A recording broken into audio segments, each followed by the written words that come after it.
that trailer. Are you getting that edited too? Yeah. Right You know the vibes. yes, Is it recording? Yeah, I got this shit on. I already tested it. It seems like it's fun. These nuts. We can get into the shits whenever, for real. We on X, we on Oh Cody. my god, don't be singing Whole Lotta Red, bruh. Start this shit. You finna start this shit mid like that, singing fucking... Not even Whole Lotta Red, one of the worst songs on Whole Lotta Red. Like, I mean, Teen X is not bad. It's definitely it's definitely a meme song though. What's song wait? is Pooh, what's the other? that song is trash. What's the other song I like on there, bro? I'm in the cool with a cutter, sipping the wine, posted No. with my brother. You got a mom?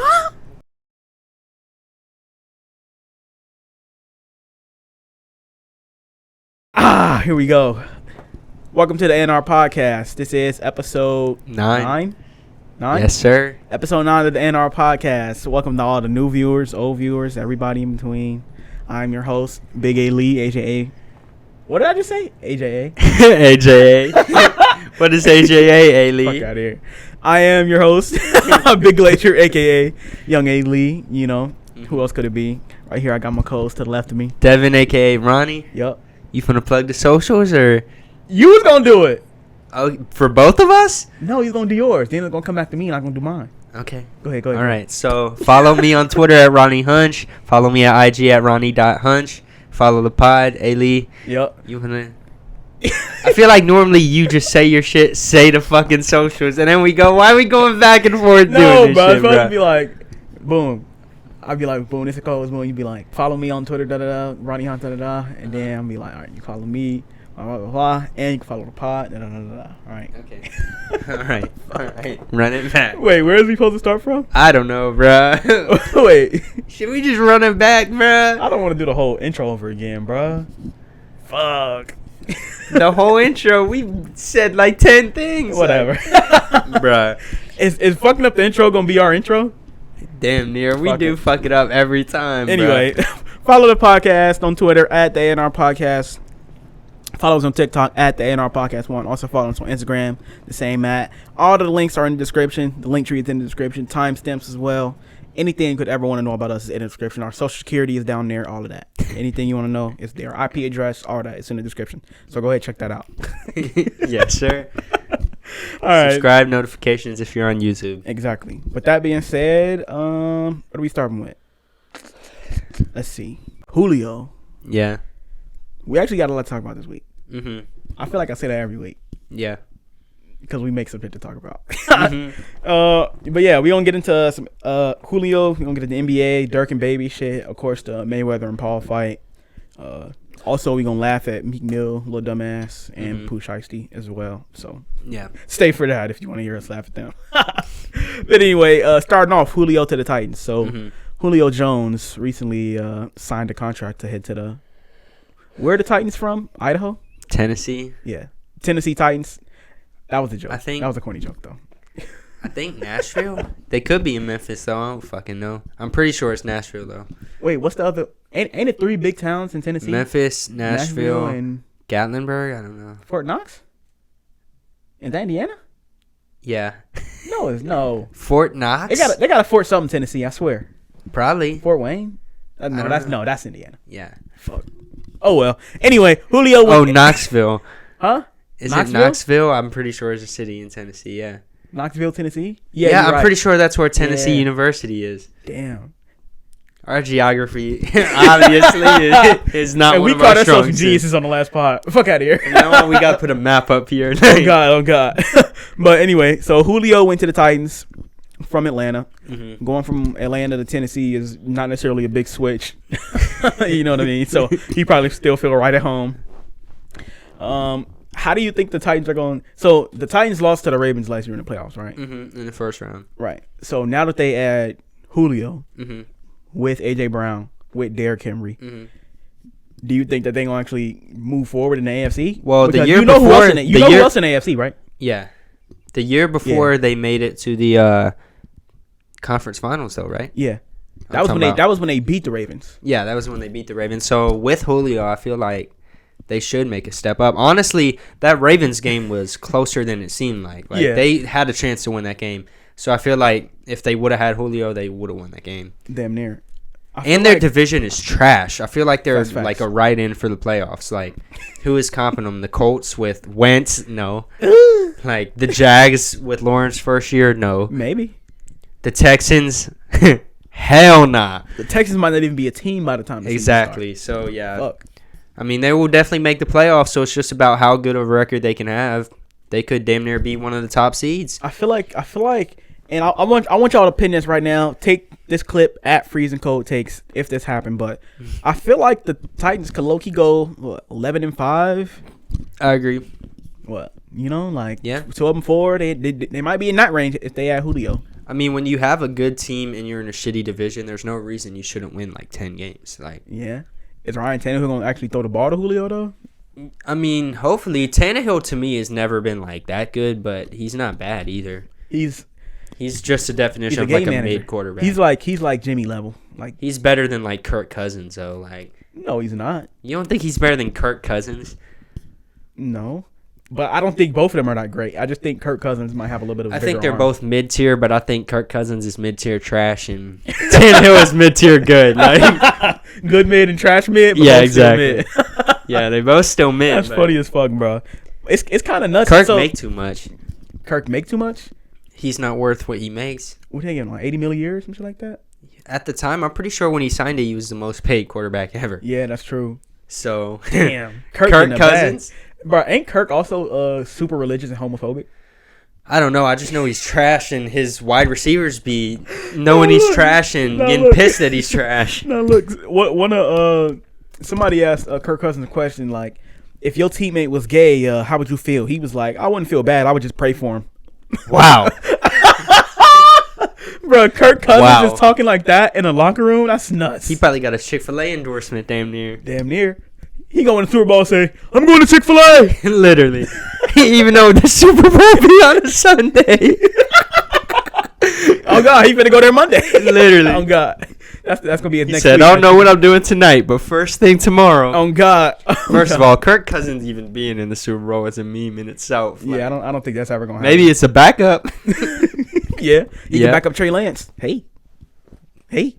But yeah, I mean, I don't know. What else do you want to say about this Titans stuff? Do you think they're a real contender in the... I mean, honestly, yeah, because what I was about to say, the Titans' defense is elite. Mm-hmm. Now their offense looking elite. Yeah. They got good wideouts. They got a semi-reliable quarterback. They got damn near the best running back in the league. Yeah. So, I mean, it's no reason why they shouldn't roll through the AFC up to the Chiefs. Like I said, their division is trash, too. So yeah, you know. Yeah, besides for the Chiefs, I mean, who else is really we're pretty much predicting Chiefs, Titans, AFC championship. Yeah. Right. Well, I would say, yeah. I mean, I think the four best teams are the Ravens, the Chiefs. This is in order, obviously. Ravens, Chiefs, Bills, Titans. I mean, I think those are the four. Like, yeah. Besides for them, I don't really feel like anybody has a real chance of being any of them. Yeah, except for the Niners in the NFC. Well, but that's like AFC, Super Bowl terms. Right. This guy. Right. But keeping it sports, but switching sports, basketball. Yeah. So what have we gotten right and what have we gotten wrong? First of all, we was really capping on the Hawks, and then they came out and won game one with Embiid, which was kind of nuts. Yeah. We capped on the Hawks. I capped on the Suns. Bad. I capped on Ayton too. I'm not gonna. Yeah, and Ayton's been cooking. I was lying on Ayton name. Yeah. I've been telling you this whole time. I remember saying like A-Lee, like he was a number one pick 2 years ago. Like he's never been bad. Like you're acting like he was a random bum. Like like he's not. Like bruh. I wasn't saying that he was a random bum, but I was saying that like. You were acting like Drummond was going to smoke him in a playoff series. No, which is ludicrous. To clarify, the point I was trying to get across was that even though so it's too early in his career to call him a bust, of course. But being a number one pick, he hasn't performed up to the number one picks level, right? Now that doesn't mean he's a bust, but I'm saying going up against two vets, AD and Drummond, in a playoff series, his first playoff series, I'm expecting both of them to eat up on him. He a rook, damn near. Because he missed his whole second season. So you expecting that out of Drummond was always stupid. Expecting a vet to take advantage of a rook is not. I feel like that's something anybody could do. Except for the fact that Ayton is just obviously more talented than Drummond. Fucking apparently, because he was in his ass all series. Yeah. Now, AD was hurt, so we can give him that slack. AD was hurt, but whatever. He was still getting bodied, like, even... And it's crazy to say this, but he was getting bodied before he even got hurt, which is nuts. But it is what it is. He been working out Jokic, low-key. Yeah. But Jokic said before the series... Jokic working him out. Jokic said before the series that the center he's had the most trouble guarding all year has been A&R. Yeah. So it's like when A&R was cooking, I was like, this isn't that surprising, I guess. Yeah. Since our last pod, Jokic won the MVP. Yep. Well deserved, of course. It was obvious. I don't think we talked about our MVP predictions, but I'm pretty sure we both agreed that it was going to be Jokic. Yeah, it was going to be Jokic. Right. There was no... I mean, you saw how unclose it was. Like, Curry was second with 5 votes. Like, the thing is, like, if you were to break down the other candidates, so the top 3 candidates was him, as in Joker, right? Curry and Embiid. So no, it was Chris Paul was third, actually. No, and I'm talking about just in general.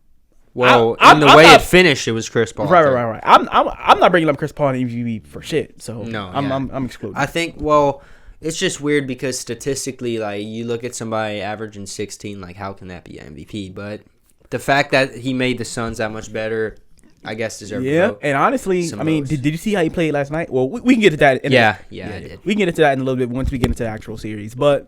Jokic won the MVP, and like we were saying, like if you look at the other 2 candidates, the candidates in my mind, right, which was Curry and Embiid. Embiid got hurt; he didn't really play a lot. He missed a lot of games, and then Curry missed games too. But then he also didn't make the playoffs. Right, didn't. If he would have made the playoffs, he would have had a better chance for sure. I mean, I guess, but at the same time, I still feel like Jokic was the. And even if he did make the playoffs, Curry was still an 8 seed. He was going to be an 8 seed if he did make the playoffs. You know what I mean? So I feel like it was just like the obvious choice to give it to Jokic. Yeah. Considering the season he's had, considering how he ended off last playoffs, it's him. So another team we were capping on crazy was the Clippers, and they ended up winning that series. That's crazy. I mean, shout out to the Clippers. Y'all did what y'all only set out LA to do. team left. I'm not going to give y'all no hate. And to be honest, y'all just lost to the Jazz, so. Without Mike Conley. Oh yeah, so we gonna see how the Donovan dropped damn near 50. Like Jesus Christ, Paul George was 2 for 20 or some shit. Like, did you see the clip of D Wade on the sideline like coaching up Donovan Mitchell? Nah, he was like in the middle of the game, like Donovan Mitchell walked over to the sideline and was like resting, and D Wade was like whispering to him like. And D Mitchell was like, all right. And then went and dropped the bucket the next. I'm like, damn, like, when is D Wade gonna start coaching? What the fuck? He need to get off. Like doing game shows and shit. Like, yeah, literally. Get back on the court and coach. Fuck wrong with you? Now, I'll be thinking of random questions while we talking, right? This is a random question. We don't have to stay on this long. Yeah. But out of all the players who are like through our generation, who do you think is gonna like take that step into coaching? Like Steve Nash did, like Steve Kerr did. Well, Steve like Nash isn't actually qualified to be a coach, but correct. But I'm saying he still is. Right. So I'm pretty sure I could see Chris Paul being a coach. He would be a great coach. Chris Paul would be, probably one of the best coaches in the league. I could see Chris Paul being a coach. Like I said, I could see D Wade being a coach. I could see Tim Duncan being a coach. Even though ain't Tim Duncan like the assistant on the Spurs or something like that? Yeah. I could see him being a head coach. Who else? I don't know. I'm trying to think. I could see Draymond being a coach. Damn near. I see Draymond doing media. I don't see him being a coach. Yeah, I can feel that. He's actually really good at announcing, honestly. Whenever he goes on TNT, he does a good job. Yeah. Draymond is turned like that. And D Wade too. And Candace Parker. Yeah. I honestly want more female NBA analysts. Every time Doris Burke commentating the game, I watch full attention. We're gonna leave it at that. What else? So we was talking about the actual Suns Nuggets series. Yeah. Right now, so the Nuggets just won last game. Or I'm sorry. Suns are up 2-0. Yeah, right. The Suns won last game. Blew they dumbass out. Yeah. Neither game has really been that close. Smacked them by like 30, damn near. It was just all around. Like the Nuggets right now just don't have enough offensive firepower. Like with Murray being out, MPJ, his back is hurt. He always having back issues. That's kind of unfortunate for him, but yeah, it is what it is. I was talking to E about it, and it's just kind of sad for the Nuggets damn near, because if they had Jamal, like they probably get to the finals this year, like damn near. I really think so, honestly, because if you think about it, all they would really need to do is beat the Suns, because last year they beat the Jazz and the Clippers in the series. yeah. So I think Jamal would give them a way better chance against them, but down 2-0. I think it's kind of slow for tough. him. And Booker, even going back to Denver. Yeah, and Booker is on fire. He's an assassin. So I feel like Booker is gonna become that guy where it's like he's just on at all times. Mm-hmm. Like Booker is gonna become that like Kobe like killer mentality. So like he's gonna end that series. You know, he go up 2-0, say goodbye. You know what I mean? Good. I feel like Booker's gonna be that guy for our generation. It's good to see like all the Kobe's like proteges like doing good in the playoffs. Like Tatum, Kyrie, D-Book have all been playing great, and so it's good to see. But yeah, I think it's slow for the Nuggets. Damn near. I don't know. It's slow for the Nuggets. I mean, I think they'll definitely get one in Denver. I don't know if they'll get more than one. Damn near. I don't see it. Yeah, I don't see Which is so funny because you were the biggest Suns slanderer, bruh. Like I said, this was like the first couple games of the playoffs. The Suns have been fucking performing pretty great. That was something I saw was they've won 5 in a row now in the playoffs, which is kind of crazy. Right. But over the last 5, they've won by like a combined 85 points or something. Exactly. Like, they're the only team they're like the only team in the NBA right now that's holding their teams to under 100 points. You know what I mean? Like they have like the best defense in the playoffs. Like. Yeah, the Nuggets are not the Nuggets, but the Suns are on right now for sure. So I can't hate. So it is what it is. So who do you think is? We got 4 teams left. Who do you think is coming out the West?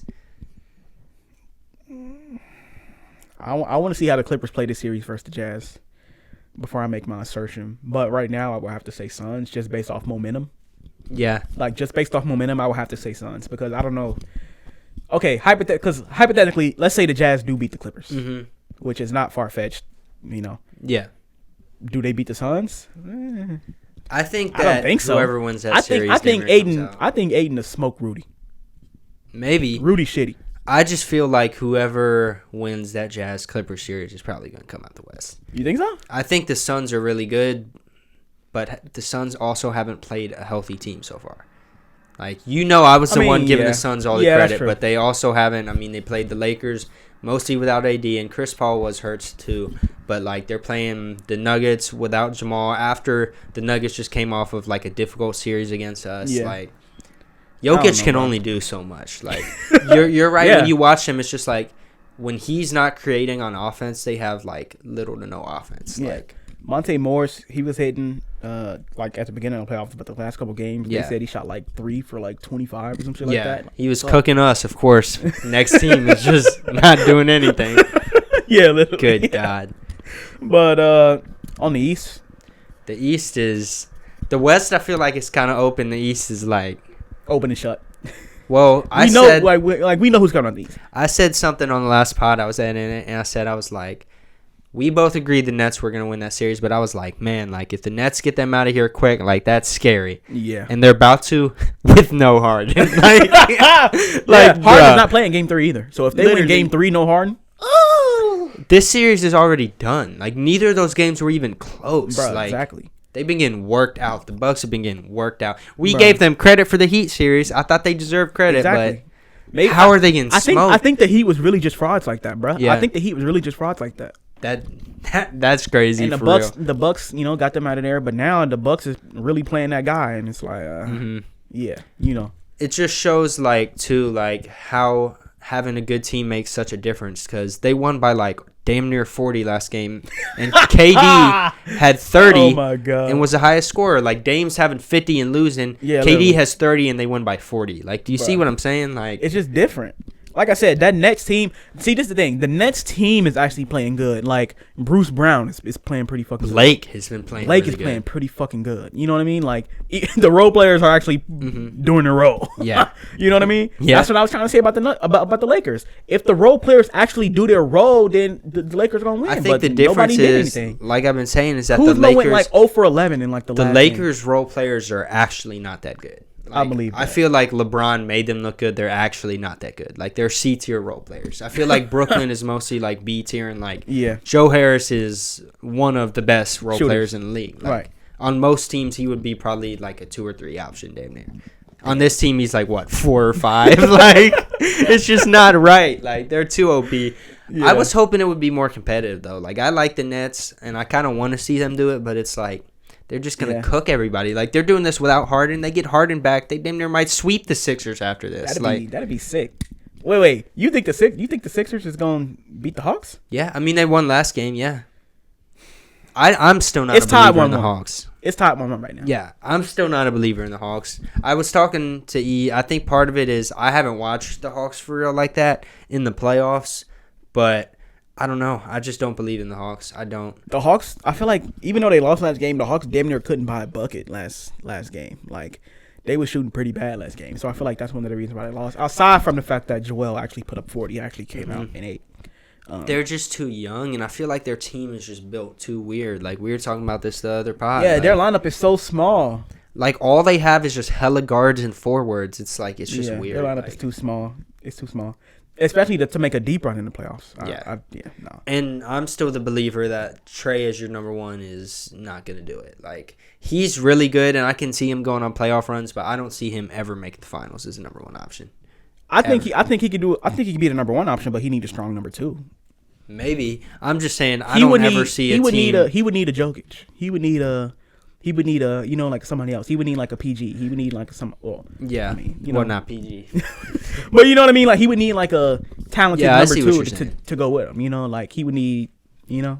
But he doesn't have that as of now, at least. Yeah, I agree. So I think Sixers will still come out of that, but I don't think it matters. I think the East is a wash. I think the Nets. Honestly, I think the Nets, if Harden doesn't even come back to the finals, would still get to the finals. Like, yeah. Which is, think about that. Like, no Harden get into the finals. And no James Harden. And Harden is putting up, 20 and 18? Or 25 and 18, some shit like that? Shooting 50%? Like, with the best defensive stats of any playoff, or any player in the playoffs. Like, yeah. That's what I was saying. If Harden performs like this the whole playoffs and actually wins a ring, it's gonna damn near completely. I'm not gonna say mend his legacy, but it's gonna put him in a better light because the stigma behind him up to this point is that he's just like a choker, right? You know what I mean? That he can't perform in the playoffs, especially not down the stretch. I always thought that was unfair, personally. But why? Just because he did perform. The best chance they had, Chris Paul got hurt. And then they missed 27 threes in a row. I know. I understand that. But they also were missing their second best player. Like, Harden, when you really go back and look at those, like, Rockets team, like, the year he won MVP, they had, like, 60-something wins with, like, Ryan Anderson and Eric Gordon starting. Like, do you see what I'm saying? Okay, so explain him losing to the Spurs and explain him losing to y'all, too.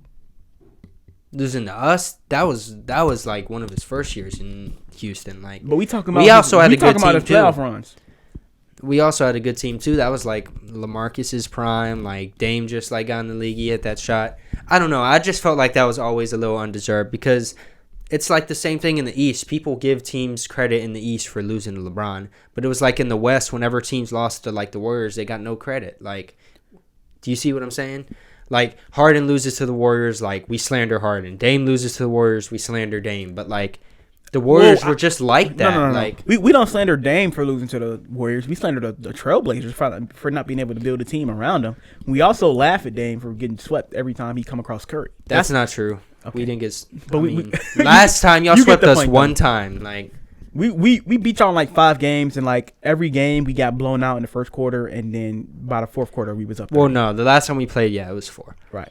Which was the closest 4-game series I've ever watched in my life. Like, every game came down to the last shot, and we lost 4 times. But Harden is the guy on his team. Mm-hmm. Not to say that Dame isn't the guy on the team. He clearly is. But I'm saying, like, more of the onus falls on him because James Harden is like a vet and a superstar, like a superstar, MVP level superstar, all-time level superstar. Yeah. You know what I mean? So I get what you're saying. I just feel like wait. But when a person of that talent goes into the playoffs and come across the Warriors and you take them to 6 and 7 games, but every time you take a L, when it's time to really clutch up. I mean, what other conclusion do you want them to come to? I don't know. I just felt like it was always undeserved a little bit. Like, he was not going to – those Rockets teams were never realistically built, like, well enough to beat the Warriors. They never were. And so it's like, how can I really blame Harden when his second option in the best chance they had was out? Like, we're putting him out there with Ryan Anderson and Eric Gordon and Covington. Like, those guys aren't bad, but those guys aren't going to do it. Like, come on. And P.J. Tucker. Yeah, P.J. Tucker. P.J. Tucker who has been getting worked.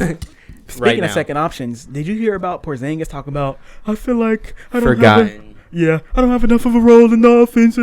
That's because you fucking suck, dude. That's why. see to some extent what he's saying. You got to look at this from his perspective. Like, he came from New York. Like, he was the best player in New York. And when you're the best player in New York, you get unnecessary shine, even if you're like, like, think about how big Randall was this year. Like, if Randall was in Cleveland putting up the same numbers, we're not paying no attention. Like, so I feel like he went there expecting it to be more like Luka and then him, and that team you watch and it's just Luka. Like, yeah, that's the point I'm making. If you want to be acknowledged as the real second option, then play like a real second option, dummy. I see what you're saying. I just also feel like the offense was never like, it was always just Luka does his thing and then everything else kind of happens. And I feel like I agree, but at the same time, if you're Kristaps Porzingis, you're one of those players that can make something happen. You're 7'3" with a handle, with a fucking J, with a, you know what I mean? Like, you're Kristaps Porzingis, problem, bruh. But he don't make them is the problem. Well, yeah, I don't know. I just think Kristaps leaving is probably good for both sides. So it's like, who, you know what I mean? I think he can go somewhere else and be better, and the Mavs can be better without him. I've heard some Kristaps for CJ shit, which honestly I'm not terribly against that idea. I was hearing Kristaps for Dame. I mean, you would need way more than just Kristaps to get Dame. Yeah, they were saying that'd probably be like Kristaps in 8 first round. Yeah, they were saying they were saying the Trailblazers will have to sell their soul, but if you the Trailblazers, that's what you do. I think CJ or Kristaps that's what the Mavs do. The Mavs will have to give up hella. But I don't know. I don't think Dame and Luka really makes that much sense together. I feel like you could get like a better like combination. Like, I think CJ makes more sense because Luka is like wants to be the primary ball handler. Like, yeah, but Luka is. I mean, do you think CJ is huge of an upgrade from Zingis?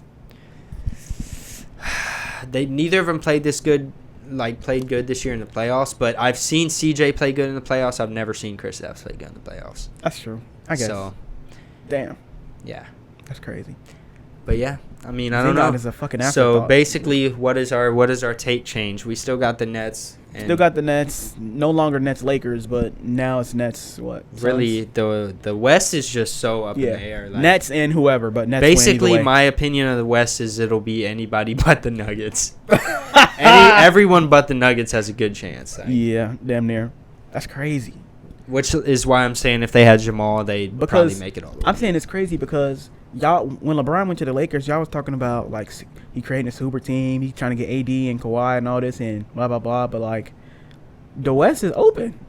You know what I mean? Mm-hmm. Like, the West is as much as we think about like in the past, the West being dominated by a couple teams, the Warriors, Rockets, Spurs. You know, like the West is open right now. Yeah, right now that's whatever team get to the finals in the West is going to be the first team to get to the finals since.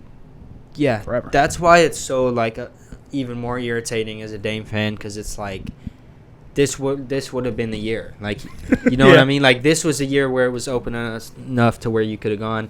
And what's interesting too, just in general about the NBA is like this is going to be the first year like it's not just two big city teams when you think about it. That's true. Like, it's been like Warriors, Lakers, Heat, like Spurs, Mavs, like it's never literally. Like any of these small like Utah, like it's like Phoenix. Yeah, literally. I mean, of course, if the Clippers, I'm pretty sure the NBA at this point is probably rooting for the Clippers Nets just for ratings, but type shit. Yeah, I mean, but I don't think I don't think the Clippers gonna get there. Kawhi in the finals would be fun to watch again. Kawhi would have to put the team on his back for them to make it because Paul George is. Is he even a number 2 at this point? I mean, Paul George ain't been playing bad this series. He played good against the Mavs. Nah, he was ass that game 1 against the Jazz. Which, you remember when he was on the Thunder? Yeah. That's when the playoff piece started. Was they lost to the Jazz in 6 in Donovan's first year? Like, bruh, playoff P. That's funny. Trash. Garbage. But once again, keeping it sports, but moving on. We're not going to get on this Mayweather Logan Paul shit for that long just because that fight is, that fight. But if you pay for that fight, I don't know what to tell you. You the type of person that pick up the phone and fall for, like, Nigerian scams and shit. Like, they got over on you. Yeah, that was clearly a scam. Aside from the quality of the fight was successful financially. They said they made $50 million just off of pay-per-view purchases. Like a million roughly people paid for the fight, which is nuts to me, but people did it. Fuck. Devin didn't watch the fight, so he don't know what happened in the fight. But pretty much what happened is, like, the fight started. Logan tried to, like, swing, like, the first couple rounds. He tried to fight. Then he got gassed after 2 rounds. And then Floyd just, like, beat his ass, like, the next 2-3 rounds. And then after that, he just held him the rest of the fight. Yeah. Like, Logan Paul literally just, like, hugged him, draped over him. And, like, you know what I mean? Yeah. Like, Floyd is 5'9". There's not much he could do. But at the same time, he still beat the dog shit out of him, which is crazy. Yeah.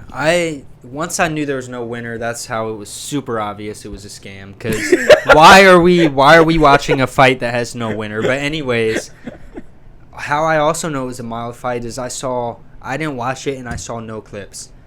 Like, I can't think of the last time there was a big fight and I saw nothing on social media about the fight. Like, it wasn't really that much to clip. Like, Floyd got a couple hits in, but at the same time, like, Floyd is, like I said, 5'9", 150 with brittle hands. He's not going to knock out 25-year-old Logan Paul, 6'3", 2 something. Like, no. Yeah. You know, that's just not going to happen.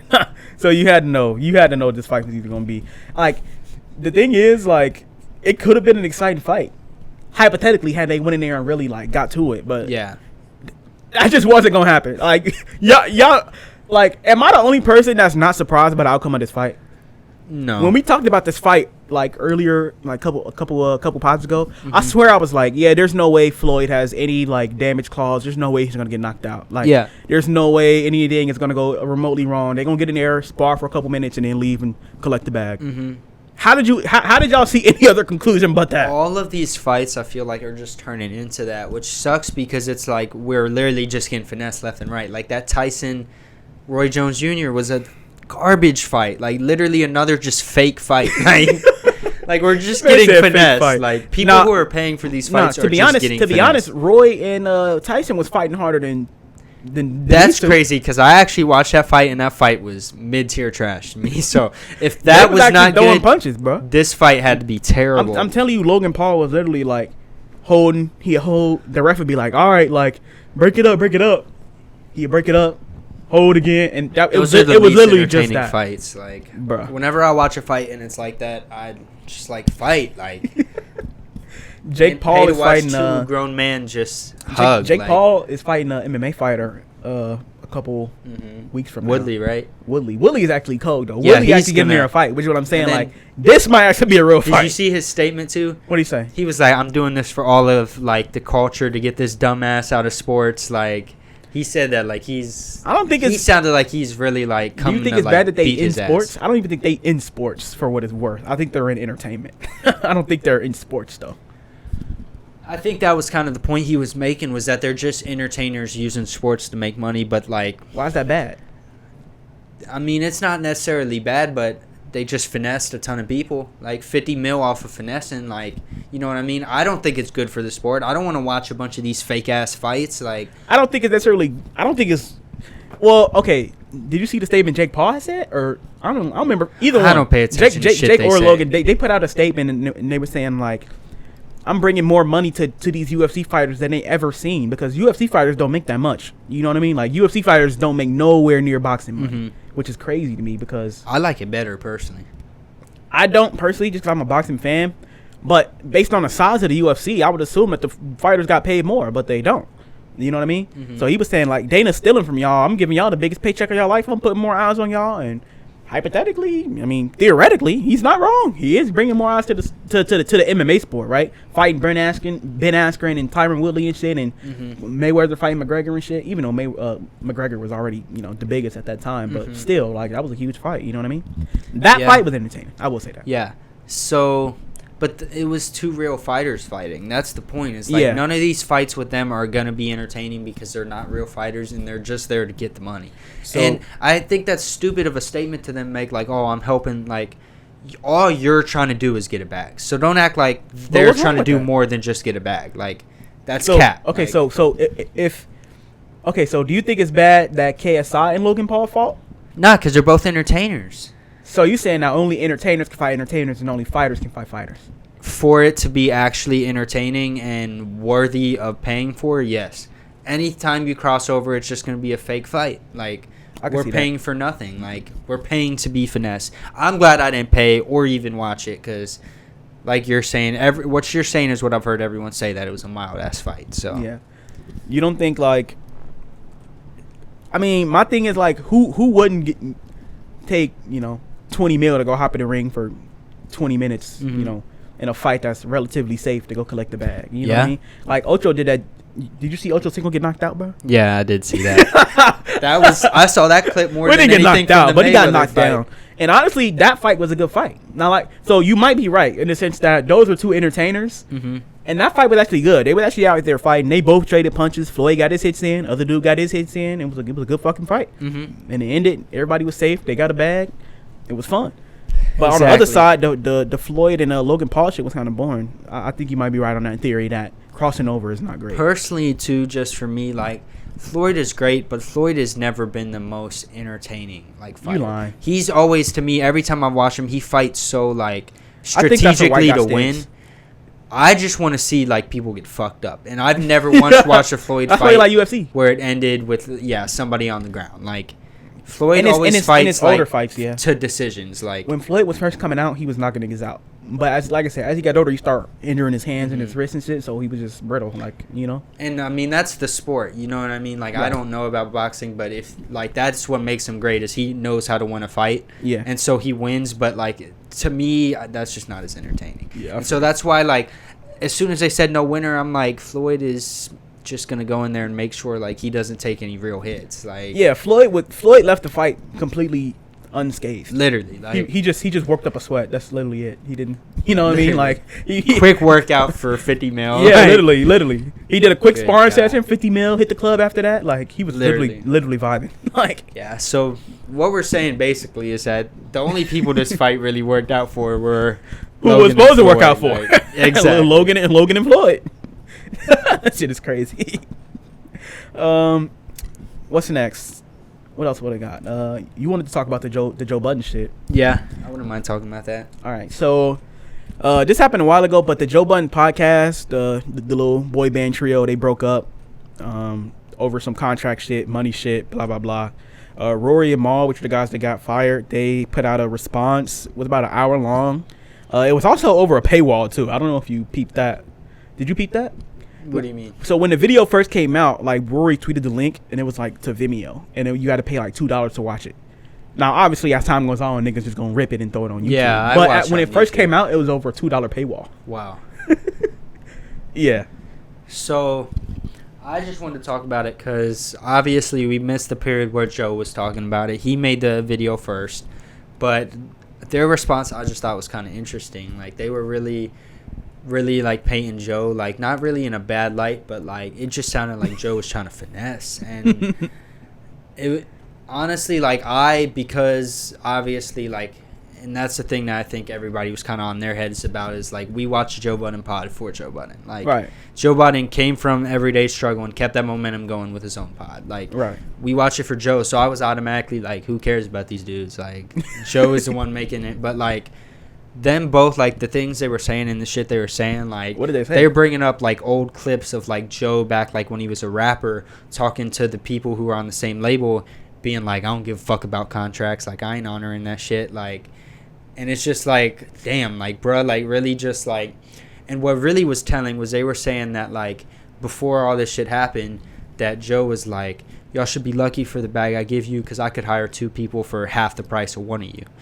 And so he was like, that's foul, but that's probably so true. He was like, that's what like Rory was saying. He's like, you see the dudes he got now, like he's personally told me that those 2 are like half of one of us. Like, I mean, so it's like really it was just like sounded like Joe was trying to chase a bag, and it really sounded like Joe was getting really offended every time they asked to see any kind of numbers, which is like just super sus. And I don't know, it just showed that like for anything, like you gotta like have this shit down like sooner than later. Yeah. Like, I'm about to comment and I'm about to take Joe's side.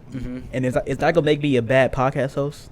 No. They gonna think I'm like scamming you out of money now and shit? I mean, I don't know. It depends on what you have to say. No, but I listened to a little bit of the response. Like I said, I also saw clips of it on Twitter and shit. I didn't watch the whole video, but like I saw some clips. I listened to Joe Budden talk. I also watched Academic stream. the day that the pod dropped where they got fired, Academics streamed and he was talking about all the behind the scenes shit. And he was explaining it pretty well. So he was saying, like, imagine like this. But he was also drunk and he hates Rory, so he was trying to cook his shit. Apparently him and Rory got like real like in real life beef. Yeah. That's nuts. Having beef with Academics is nuts. Well, you know why, right? Apparently Rory put up to his house and like dropped a letter in the mailbox. I know, but do you know why he did that? Basically, Ack exposed him for cheating on his girl, who he was about to marry. Roy was cheating? Yeah. Fuck. And so he exposed him. I think they were like about to get married, and that like fucked that up. So Rory was like, "Nah, I can't. Like, I hate you." Damn.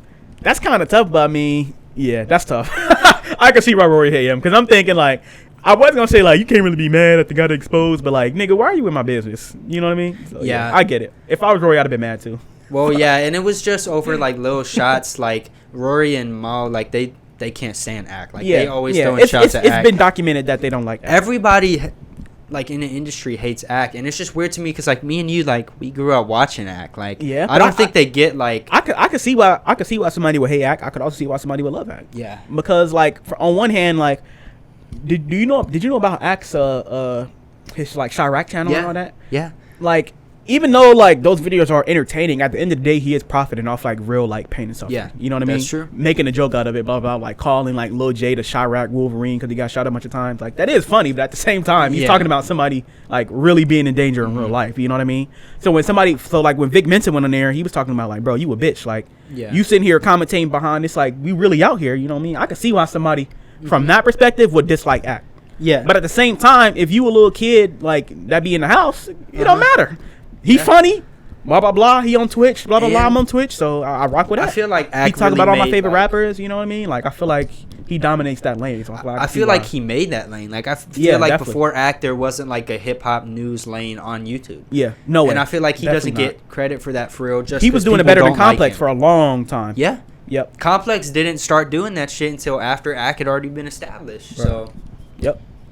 What's going on? That's your boy DK Mixon. Yeah, you know everybody know that with the GIFs and shit. Mm-hmm. Yeah, that was classic Act. But yeah. But but like I was saying, we start talking about Ack. I was talking about I'm about to take Joe's side just a little bit. Ack was explaining that like they were saying how like Rory and Mal didn't necessarily bring anything to the pod. So like they didn't like bring sponsorships. They didn't like do anything like outside of the pod, do any deal. They didn't work outside of the pod to create their own like brand. You know what I mean? Like they didn't have their own pod. They didn't do shit with the merch. Like Joe was saying like, Mal, you dress so well, like how come you don't work on the merch? And I guess Mal said no, you know what I mean? So it's like Joe feel like I'm the one that's really working, like doing all this shit, but like you got the nerve to come ask me to ask for more when I'm already overpaying you. Like that's kind of nuts.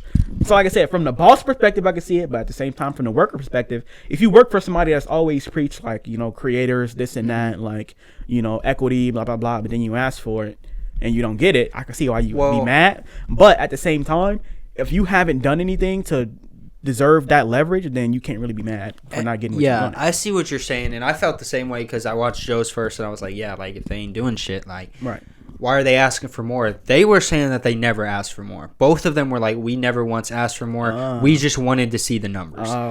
They said that when they asked for the numbers from Joe, they got sent like an Excel spreadsheet that was like a couple pages long, and they were like this ain't real accounting. Like, can I see the real numbers? Damn. And they were just saying that like every time they tried to do anything for the pod that involved money, if they didn't first contact Joe was pissed. So like Rory was saying that one time he talked to some dude about some sponsorship and that Joe like screamed at him and was like, nah, you're ungrateful, like this is my fucking pod, like you ain't got no business. But like, so it's like, how can they really try to do shit for the pod if Joe is like that? Like, I feel you know what I mean? It just seemed in the end like it was good for both sides to split, but it seemed like they didn't really have a clear boundary as to what their like relationship was, because obviously they were friends, but like I feel like Joe was looking at it more like employees. So like like when our pod grows bigger, right, and we have people working for us, I wish somebody would ask me about some money. You're a worker, work. Well, you know what I mean? But you also have to show somebody, like, imagine if you asked for like your pay stub at work because you thought your pay was off and they was just like, nah. Like you would be pissed. Like you want to see that. Like I want to see how I'm getting paid, where my money is. Like, so I don't know. Yeah, I feel like, but I'm not really like, I'm looking at from the perspective of off rip. I'm not like ripping nobody off. Like, You know what I mean? Oh yeah, and obviously transparent. Like, I pay you, right? So like, I know how much you make. I know how much the field makes. Like, I'm treating my workers well is like one of the main things about me being a boss that I'm, so like, it's not, if I feel like if somebody is like doubting you, like trying to make it seem like how should I put it, like you're finessing, right? Like I said, like when the pod grow, like it's gonna be me and you, right? Like I told you, it's gonna be me and you, and then it's gonna be everybody else, right? Everybody else, like y'all don't get at the end of the day, like me and you got the final decision. Yeah, right? exactly. This is our shit. You know what I mean? So anybody else that's asking, I mean, you can put it, you can ask for input. I mean, you can do whatever you want, but at the end of the day, this is my shit. One thing, it's our shit. One thing that was kind of interesting that Rory and Mal said too was that a lot of the staff felt like they were underpaid, and so Rory literally said that, which I guess this was part of the thing that started the initial fight, was that he said, "I'll give up my pay for 2 months and just put it towards all of y'all, so y'all have more money because y'all are being overworked." And so he felt like he was trying to help them, and then it didn't happen, and he felt like the reason that the crew turned on them was that them leaving got them all a raise because the new dudes are so much cheaper. I see. So they both kind of felt like the whole like cast was kind of like behind the scenes was kind of plotting on them because they knew if they left they were going to get more money. Damn. So it just seemed like a shady situation all around. That's just bad on. It's just fucked up on around, like money shit. Like, yeah, it just showed me that like, when we grow, that like we just got to have this shit like down, like I'm saying, like I said, we got to be open to talk about it, because that's what the main problem it seemed like was that they were like, Joe was not open to communicating about it. Right. And if you're a boss, like, you have to be willing to have difficult conversations. And so if one of your workers comes to you, that's like, part of being a boss. Yeah, like can I see my pay stub? You got to be like, yeah, like, and if you're like no, then it's up to them to leave. But right. Yeah. I'm saying, like, if I'm the boss, like if somebody come out to see my, like, okay, so let's say we have an editor that work for us, right?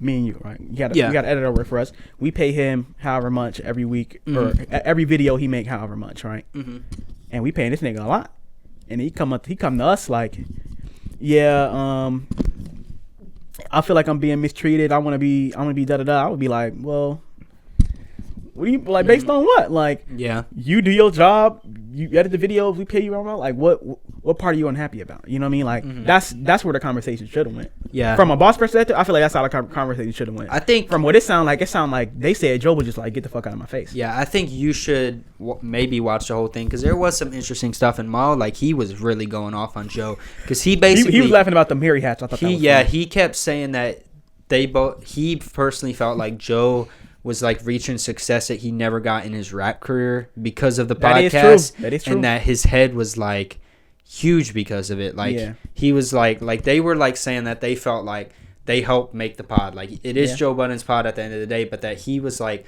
when they went on tour, he would like every day before the show be like, look at all these dudes, like, here to see me, but like it was them three on tour, like. So I think Joe is just a little bit crazy, egotistical and crazy. He's just a little different, you know. I think it's apparent too, like, they should have had somebody handling their money that, like, that's true, wasn't one of those three. Like, that's true. So the best, like, when you beef with friends, I feel like the best thing to happen, like, a mediator. Exactly. I mean? That's like the best way to go. I feel like none of them did that. And as far as we know, like I said, Joe I don't know, they immediately made it public. Like, between them, like, Joe is the one who made that video, like, with the couch empty, like, and that said was everything. Funny as fuck. It was funny, it was entertaining, and it probably got him a bag, but like, once you do that, now it's like they had to respond. And now I feel like what they're saying, like, even if none of it's true, like, it's still like, damn, like, Joe is like low-key on some shady shit. Yeah, that's tough. So keeping it rap. First, did you have anything else to say about the Joe Budden shit? Yeah, me either. But the main point is, once we become bosses, don't ask us for shit, because I ain't got shit for you. Bruh, I feel like if I keep making these jokes, people don't think I'm really like this. But the point about the joke is that that's not how I actually am. That's why it's a joke. Oh, well. Anyway. I mean, I know. Going to Meek Mill. Like I said, we're going to get on Meek Mill. So, Meek and Jay Z. And somebody else. Michael Rubin, I think? Yeah. Bought Robert Kraft, who is the owner of the New England Patriots. Keep in mind, this man is a super billionaire. They all pitched in and bought him a brand new Bentley. Apparently, one he had really wanted that Like, he come on. couldn't get because it had to be like special order or some shit. Like, come the fuck on, bro. Like, this is my thing. I tweeted this, bro. I'm not buying a billionaire no present, regardless. No. I'm not buying you shit. I'm not buying you some bubble gum. You asked me to go to the store for you. I'm not buying you shit. You're a Only billionaire. way I'm buying a billionaire anything is if like that's my girl or like that's my family. Like then it's Right. like, oh, you're a billionaire, but like it's something besides that. Like, Bruh. if you're just like friends with a billionaire, why are you buying them? How much is a Bentley anyways? I want to say, I think a Bentley's like $350 for it. And my thing is If this was a special one, it could have been more than that. Jay works for the NFL, so it makes sense why Jay would do this. But what was Meek's Jay motivation for doing but this? Jay worked for the NFL. Jay don't work for Robert Kraft though. Yeah. Like I can That's see true. if he linked up with Goodell, but that might be even worse look. Damn near. But either way, like he don't work for Robert Kraft, so Yeah. And Robert Kraft and Meek are apparently like they've been cool. So like I think Robert Kraft helped Meek get out of jail, or he like visited him in jail or some shit like that.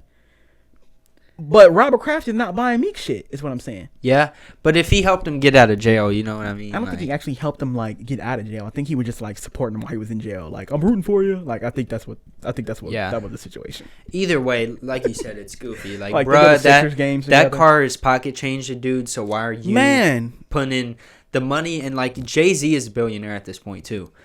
But I know he ain't a billionaire like Kraft, and Meek Mill is nowhere near either of them. So it's that money is so much more to Meek Mill that it's like it just doesn't make sense. It really doesn't. Like I said, I'm not buying a billionaire shit, let alone something that expensive that they like. Come on, bro. Yeah, are you serious? No. And did you see his reaction? He's like, "Wow, like I even couldn't geek. get this one." Like, bro. Imagine getting a Bentley and being like, "Wow, like I couldn't get this one before." Like, wow, like Yeah, I got the other one, but this one was sold out. Like, what the literally, fuck? like. Did you see the video? Have you seen that TikTok of like them breaking down how much a billion is with rice? No, They I were don't saying- watch TikTok, so. No. But this it was all over Twitter and shit, right? They were saying like, they said 1 grain of rice is a million, Wow. right? Mm-hmm. And a billion is 1,000 millions. Mm-hmm. So if you take 1 grain of rice, but then you put 1,000 grain of rice, that's just 1 billion. Mm-hmm. So imagine somebody with 500 billion. Yeah. Like that That's scale crazy. is nuts. That scale is fucking crazy. Literally for millions too. Like it's a lot of people who never see a million in their life. Like, Most humans on Earth won't gross $1 million in their life ever. yeah, exactly. Insane. Completely. That's insane. why capitalism is literally a scam to everybody. But Bruh. we own that can be its own pod. Like The capitalism pod. the capitalism pod. Like we're so dumb that we're like, oh, we have the chance to be rich. Then I'll be pouring my whole life just for that chance. Like, yeah, no. That shit is fucking crazy, bro. Think about how much of a finesse The craziest that really thing is. is, I feel like a lot of like our generation is like kind of saying like fuck you to capitalism, like working them hours and shit. Like motherfuckers not doing it no more. That's why when you go through every like when I'm driving down the street, damn near every single business is hiring. Mm-hmm. They got a sign in the window. We're hiring. Exactly. Motherfuckers is not working hella for No. $8 an hour. It's over with. No, People ain't working hella for 15 at this point. Like, bro. I work at Target and I'm not we're gonna kill myself. understaffed. For, like, right, I'm not gonna kill myself for $15 an hour. You're gonna be fucked up. yeah, Like no, it's not just no. happening. And on top of that, motherfuckers is really going up on the stock shit now, going up on the crypto shit now. Like, bro, these people was not worried about no damn job. The workers' revolution is damn near here. Yeah, I love to see it. I love to see it for sure. That's when they're gonna put the minimum wage up to 85 type shit. Yeah, I mean, like I said, it's good. It's the right thing to do. Like, people should be sick of the rich getting richer, like, while everybody else is just doing the same or worse. Like, Did you see that tweet about Nico Law? oh no, what about her? She posted a video or something on YouTube of like my $2 million apartment tour, right? And then they had like found a clip of her in the past with like a shirt on that said "Eat the Rich," and they put them together and they was like, "Yeah, niggas fake. That shit is crazy." I don't know, because it's like, I don't think that's that bad though. no, like, you can Just owning a still hate apartment, rich people and be rich. Like, yeah. even if I got rich, like, if we get rich off this pod, I'm still gonna say fuck rich people, because Yeah. even if we get rich, we're not gonna be the same level rich as Robert Kraft. Like, Yeah, that's true. Like we will probably. Even never if I was, reach I would use my money differently. Yeah. Do you know how much of an asshole I would be like to the IRS if I was rich? Like if I was like a billionaire rich, I would just walk around giving out 20 bands. Just walk around handing out money. Cause why not? Yeah. You know what I mean? Like I would just walk around, like go eat somewhere, leave a 10K tip. Fuck it. Yeah. You know, we at Denny's, we at IHOP getting breakfast, boom, 5K. Yeah. You know, like just doing random shit.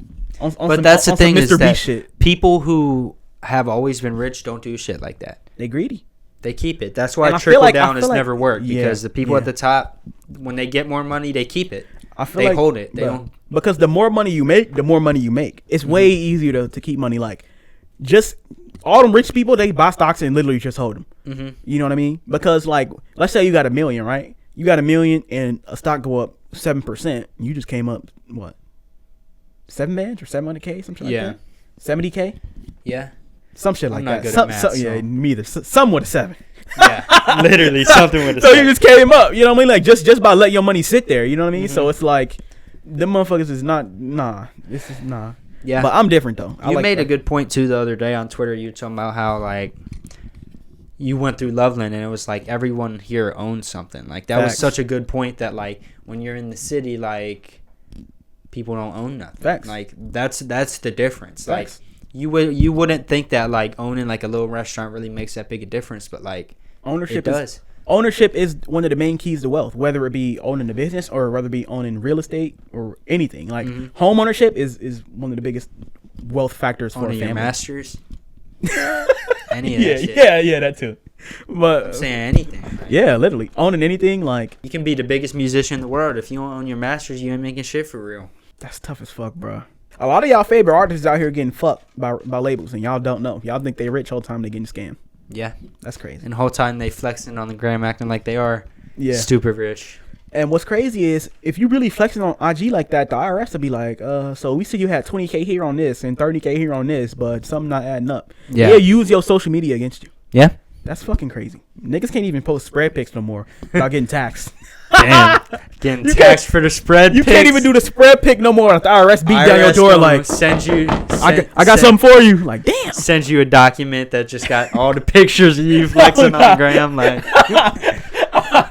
they send a packet with hella spread pics of you. Like, yeah, we need our shit back. Like, this much was this much. Yeah, we need that. Like, yeah, I'm God. We need 20% of that. Like, come on. Off the spread pics, bro. Literally. Speaking of spread pics and fucking shit. Pooh Sheisty, you hear about him? Yeah. I don't know what just happened.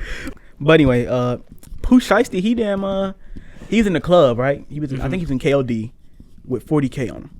Yeah. And the video was him on stage with 40K on him, like literally falling out of his pockets, like literally stuffed in his pockets, literally 4 pockets full, literally 4 PF. So my God. He was apparently somebody bumped into him or actually like tried to take the money out of his pocket. Either way, the money ended up falling out of his pocket, and I think somebody grabbed it. Yeah. And so he was pissed. So like he pulled the strap out. Obviously, the video that went viral on the internet showed him like walking through the club with like the gun in his hand. Yeah. The reports say that he let something off. That he let a shot off, and it hit a security guard in the ankle. Wow. And then he passed the gun off to somebody else, and they fled the scene. But the police say they can't find no shell casing or bullet or nothing. Damn. So this is just an all-around tough situation. But he, for some reason, they didn't give him any bail. Like, he's getting charged with just like a regular like battery or some shit like that. And I think bail for that usually like 10K, but they tried to give him no bail. Like, wow. What the fuck? Like, wait, you get in trouble in Florida? Them motherfuckers trying to send you under the jail. Yeah. That's crazy. That's true though. I mean, think about Florida, like. Think about Florida. Yeah, Florida men down there, they got to be strict. Walking around, would you really be that guy walking around with? That was where I was about to go next with this was, think of the last story I think of hearing a rapper walking around with hella bands in cash was X getting killed. Damn. Like, I'm just saying, like, if you're a rapper, I feel like you just gotta be smarter than that, bro. Like, to be carrying around that much cash, like, falling out your pockets, like, he is lucky that he's just in jail. Like, he's lucky that he's cool. Like, you know what I mean? That's just anxiety inducing to me in general. Like, if I got 40K on me and nobody can see it, I'm in this bitch like. Literally, if I got 40K on my card, like, I'm Literally. guarding my car like that's my life. He like, had 40K and that bitch was literally, I'm talking about sticking out of his pockets like yeah, to where on someone his could waist. just grab it. Like, Bruh. He don't give a fuck though, bro. That's how he moving, bro. That shit is crazy to me. And fucking like, what was I about to say? Okay, so keep in mind in the video, not only did he have the money on, he had the ice on too. He had the drip on too, rings, chains, earrings, all that. You know what I mean? Just that alone, even if he didn't have the money, just the jewelry is still making me nervous. Like exactly. Me being a human, like I'm walking around with a fucking iced out choker, like I'm walking around like nothing. But that's the bruh, point. You know what I mean? Like I'm walking around like, damn, motherfuckers looking at me like. What they say that Pop Smoke got killed for a $2,000 watch or some shit like that? Come on, bro. Like, do you see what I'm saying? It don't even need to be that much. Like that clip of J. Cole walking around New York City by himself made me nervous because he ain't have shit on him. But that's people know you got it. Dolo. Like, people know you got it. Like anything is enough for somebody to kill you nowadays. That's what I'm saying. Like just being a rapper, you got a target on your back. Exactly. Just simply being a rapper. Rappers got to just move being a smarter, public figure bro. that is seen to have money. You already got a target on your back. Yeah. And then you gonna walk around with 50K, Yeah. 90K in jewelry on your You neck. just got to move smarter than that. Like, now, not to you say gotta have more respect for yourself than that. I feel like. Well, not to say that I wouldn't ice myself out. Now keep that in mind. Once I get rich, I'm coming Richard Millie. I'm rocking this bitch on the pod. But also, I'm never finna walk around with all that shit on me. Never. Dolo. Like, I don't even carry cash now. yeah. So why would I carry hella cash when I'm rich? Yeah. And either way, if like I got some crazy chain or some crazy fit on, like I'm finna make sure I'm not dolo. Like literally, or I got it on me. Exactly. Obviously. You fucking Like, tweaking. Well, the thing is, Pooh did have it on. yeah, and it didn't help. The thing is, Pooh did have it on. I just feel like it sucks that like this remind me of that Detroit. Like I told you about that. My bad. I didn't mean to cut you off. Yeah, just smack the fucking mic on this shit. But that video viral of that dude in Detroit. So this man in Detroit won the lottery for 30K. Mm-hmm. Went and bought a 20K chain, and the next day was at the gas station with it on, out, not tucked. Yeah. On at the gas station. Like 3 niggas walked up on him and took it right off him. Yeah. Like bruh, you have to be smarter than that. Like, come on, bro. You have to. Number one, the first mistake is you win a lottery for 30 and then you blow 20 on a chain. Goofy. Yeah. If I win the lottery for 30, I'm investing at least 15. Tweaking. I might. Yeah. That's what I'm saying. At least half. I was gonna say at least 20. Like, I don't know. Motherfuckers tweaking. Like, dude literally just lost 20K for what? To flex for one day? Like, at the gas station at that. Nobody even saw you. And not like you was in a club and niggas saw you and was like, oh, I'm excited to take that. You was at the gas station. Nobody even saw you dripped out. Literally. Now, keep in mind that he had the 20K chain, but he was in like the hood. Like, you could have took that 30K and put a down payment on the house or something. Got the fuck out of there. You could have took that 30K and did literally anything but bought a chain and get it snatched the next day. He was at the gas station. Now, this man was fat as fuck. Let's keep that in mind. Oh, this man was fat as fuck, overweight. He was old. The niggas that took it off of him was young and in shape. He had no chance. He didn't have no gun on him or nothing. He was just down bad in general. Like, come on. I feel like if the first 20K is gonna be a chain, then you gotta at least spend a couple hundred to have the strap. Man, you gonna spend 20 on a chain, but then not even drop a 5 on a Glock. Literally, tweaking. Like, come on. Tweaking. Bro, you asked for that shit to get fucking took, bro. He needed a hero to save him, bro. But yeah, like what I was gonna say, and this still connects to this, is it's just like kind of sad that like in hip hop culture in general, it's like you're looked at as pussy if you got security. But it's like security is literally sometimes saving people's lives, like saving you bread, like saving you these situations. If he had security is also to keep you out of trouble, to make sure that you don't get the situation where you gotta like Pooh Sheisty. Like he's in jail now. If he had security who would have just handled that situation, then he wouldn't be in jail right now. Like, but you know what Pooh Sheisty said? What'd he say? Bitch, I got my own fire. I don't need security in the club. That's the first line of his hit song. Yeah. Why are we surprised he did this? That's true. That's literally the first line of his hit song, his breakout song. I don't need security in the club. I got the strap on. Yeah. He told y'all off rip and then lived up to it. So like I said, when I saw this report, I was like, damn, that's tough. But next, literally, this is expected. Even though I'm not wishing jail on nobody, but like Pooh makes it clear that he lived what he lived what he rap about. So I mean, this is just what come with it. It is what it is. Mm-hmm. Praying that his lawyers are good, because like I said, he is a talented young individual. Mm-hmm. I think he really our age, bro. I think he like 20. Damn, that's crazy. Shit is crazy. Because they showed his little you know, when you get booked, they put all your information down and shit. You can like look up anybody in the court system or whatever. Yeah. But it showed his age. Nigga was born in '99. I was like, damn. So Like, do you think fuck? that he'll even be at Rolling Loud New York if we get to go? Like, he's on that lineup, but that was one of the things that I was thinking. I think I don't know, because if he does get out, he might be on parole. I don't know if he's already on parole, but if he does get out, he might be on parole. So like, he might not be able to travel to a concert and shit. He got banned from KLD. Damn. Tough. Can't even go to the strip club no more. That's fucked up. Yeah. Damn. Well, if you land off shots in that bitch, like, I can see why. God, that shit is crazy. But yeah, that fucking. I'm just gonna keep laughing at that fucking Detroit dude, bro. I can't believe he spent 20 on that chain. Yeah, 20 bro. out of 30. Literally, like, what do you think he did bro. with the rest of it after that happened? Like, His dumb ass put it in his mattress. He did some dumbass shit, like take it all out, put it in his mattress. Now what's funny is Mr. Kraft. Like, dumbass people like that don't trust banks. Like, yeah, you know, he probably thought he was being smart. Like, yeah, I'm gonna put all my money in the gold because this ain't gonna appreciate. Nigga took that right off you, dummy. Like I said, he needed a hero. He needed the voice for the heroes. imagine. That's up there. That's up there. Yeah, that's up there. Oh God, that's up there. Voice of the my heroes. Voice of the Oh, my. hero. Neck ass. But I think that's a pretty obvious transition in the voice of the heroes. Yeah. So Dirk and Baby put out that album last week, June 6th on a Friday. To be honest, by Tuesday it was out of rotation. I'm gonna be honest, bro. Friday I spun it. Tuesday it was out of rotation. I'm not gonna lie, that shit was mild. Yeah, so I've actually given it like probably more chances than I should have, and some of it has grown on me, but it's still mid at best. Yeah. And when I first played it, bruh, I couldn't believe that first song, dude. I was like, there's no way this is real, bruh.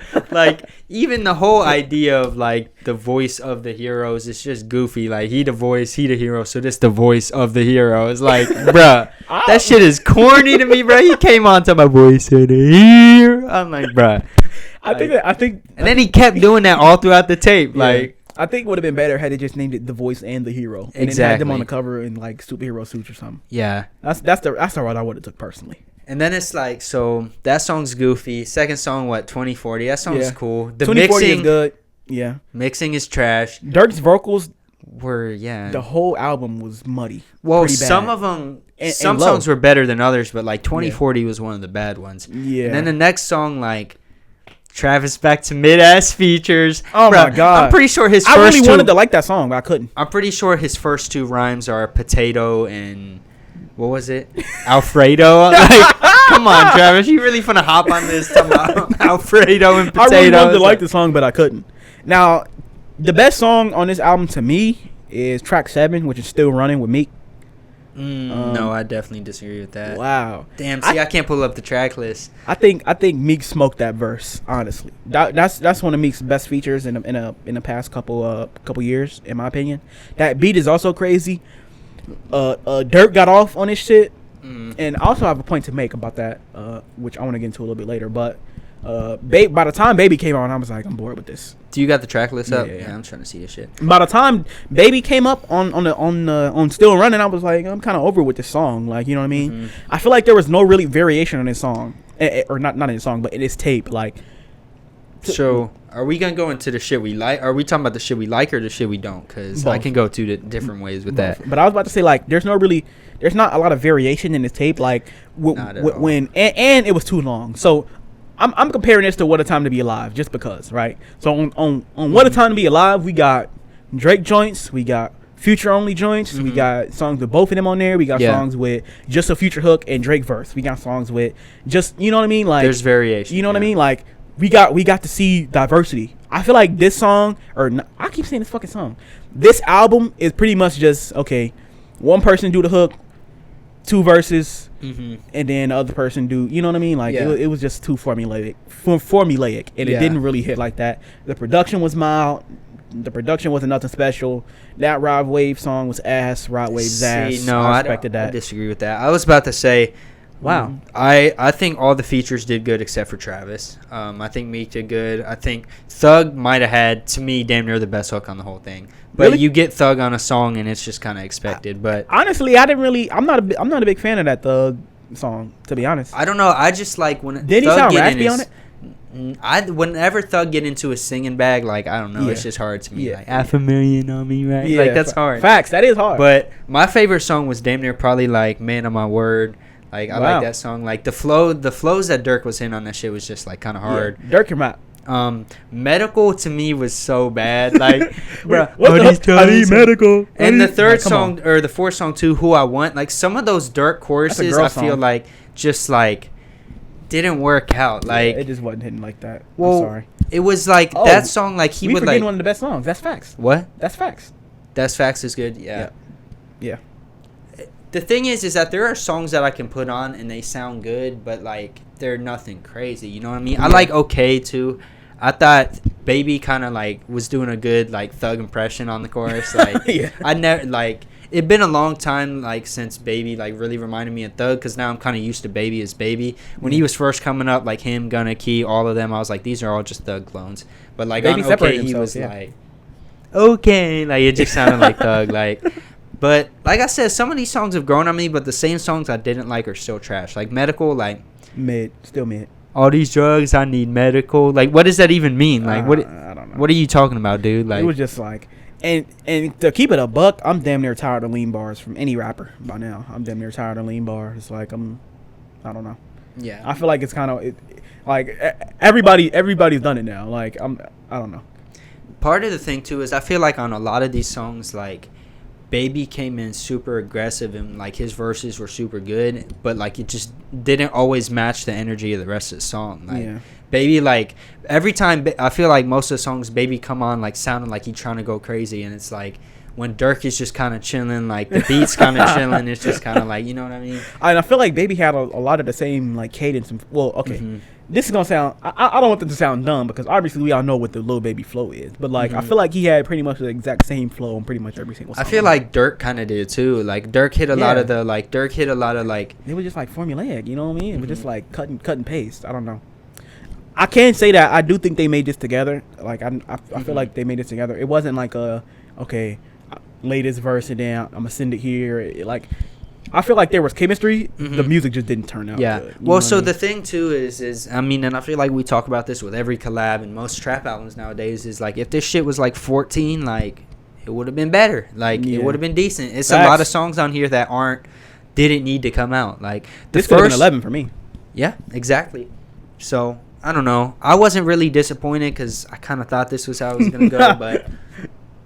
At first, I was really hating on it on Twitter because the first time I listened to it, I was like, this shit is really... But I need to make a rule for myself that I'm not allowed to give any public takes about an album until I listen to it fried, because that just changes it. Oh, my God. But, like, I think it's grown on me a little bit. I don't know. What would you give it out of 10? 6.5? Yeah, I'd probably give it like a 6 or 6.5. 6.5. Just because it's not bad. Like, it's not trash. Like... If somebody put on one of these songs, I wouldn't be pissed. But, like, I don't know. I expected way, way more out of this. Yeah. From Baby and Dirk, I expected they both could have came harder. Pause. They both definitely... This could have been one of those albums that, like, we hear all summer long, but it's not. Yeah, I don't think so. Yeah. I think we hear a couple songs. Like I said, That's Facts. I think a lot of the girls like That's Facts. And, like I said, 2040. But other than that, my brother told me that he likes Medical, so I think a lot of the younger kids fucking with this album just because they biased towards Baby and Dirk in general. But just like they like YB and shit, you know. I feel like whatever they put out is gonna hit with the younger audience. Regardless. Yeah, that's true. I was about to make a point about Dirk. So on that still running verse, he brought up like some of the beef he had been in, like hitting that like Duck and shit like that. Like I don't want to go into like all this like ops and shit, but like if you know who Duck is, do you know? If you don't, you'll find out later. But he had been talking. He brought up a couple people names in those tracks, and so a couple days ago or about a week ago, his brother got killed. Wow. His blood brother got killed. Damn. So I'm saying like he was in Chicago at like a club or something, and you know, got him. So I'm saying like, do you think it's irresponsible? I tweeted this also, but do you think it's irresponsible for Dirk to be rapping about like dissing dead ops and shit like in his songs? Because at the end of the day, like Dirk is not gonna be the one that's touched. He's like out of the way. Yeah, you know what I mean. That's true. It's gonna be his kin and his family, his friends that's still out there in Chicago. That's I that's mean, gonna be Von the one is dead. Like, you know what I mean? But but Von died in Louisiana. I'm saying like, Dirk has lost a lot of people in the past year.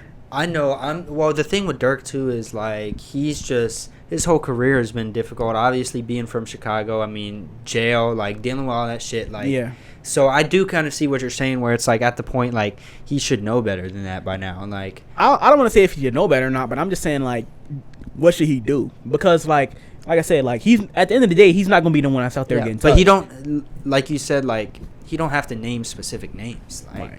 He can still rap about the same shit without going into detail. And we keep seeing all these rappers getting fucked by putting all their details on these songs because it used to be like the court and the music was different. Like now it's like you say shit like that, like they finna bring that up in court. Like, but I mean like the idea of like gang related rap is like super big now, you know what I mean? So like dissing op saying I'm smoking on like we got op pack in there, and like that's like a big thing in rap, even outside of Chicago rap, you know what I mean? Like, you know that who I Smoke song, you hear that? By who? No, I didn't hear. You don't know. I'll show it to you a little, later. But Who I Smoke, the Fulio shit, like if y'all have seen that, like dissing like really dead people in songs is like a big thing now. That's like a normal thing now. You know what I mean? So like that is kind of wild. As in that's what people want to hear. So I'm saying like Dirk being one of the originators of that, being one of the originators of drill, should he stop rapping about that, even though that's kind of a lane he paved because of the repercussions, or should he keep going because that's what his fan base, his fans want to hear?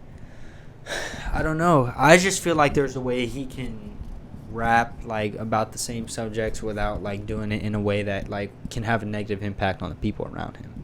Like Dirk is big enough, like he also got like the shit he do for the like girls now, like he got the shit, like he has hits. Like I feel like he doesn't have to stay in that lane, and even if he does, like he doesn't have to be naming people by names. Like if you know, like if your brother died, like if your boy Von died, like if all these people around you are dying, and if any of it you feel like has anything to do with the shit you're saying, I would change it. Like the crazy thing is people have been dying around Dirk that's not even street related. Like his producer just died too. Damn. But I don't think his producer didn't get shot or none. I don't know how his producer died, but he wasn't in the streets like that. Like, so Dirk is just losing people in general. I just thought about something. Whatever happened to No Auto? Like, wasn't that supposed to be like a whole tape between him and Metro? Like, weren't they promoting that like it was billboards and shit? Like, I don't remember. And then No Auto, the song came out on Uzi shit. Uzi. But like, that was supposed to be a whole tape with him and Metro. What happened to that? The No Auto Dirk remix was a Herb remix. Like that was a Herb beat, and then he flipped it, and it was the No Auto freestyle, and then that actually caught. You know what I mean? So I don't know, but if Dirk and Metro want to link up, fuck it. I just remember that was like 2 years ago. Like literally. So it's probably dead now. Damn, like that's crazy. But that would have been hard for real. Yeah. Dirk got a lot of shit on his mind, especially knowing the way Metro just like bring out the best in people. Like that's true. That's the thing. One thing I will say about this is that I feel like both of the projects they both put out next will both be like good and big and way better than this. Like each of their solo projects. I don't know why this didn't hit like that. It just didn't. I don't know. No, it really didn't. Maybe this is a sign we don't need two of the biggest linking up every single trip. There's like a few songs that like I'll probably still spin back, but like a year from now, like nothing is gonna be rotation from this. Yeah.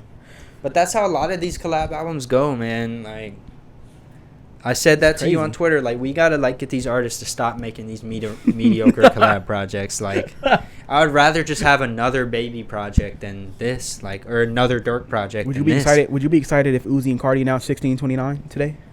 I feel like probably but like also it's different for shit that's like been announced like and we've been waiting for. So it's like a Cole and Kendrick obviously like would go crazy. We've been hearing that since 2014. Gambino, like, and Chance, same shit. Like these shits that people have been talking about for years, like 1629. Like I think that's a little different because we've been waiting on it. Like some shit that like the Uzi Future came out of like kind of nowhere. Like okay, we have it now, and it's not great. Like this. You think it's not great?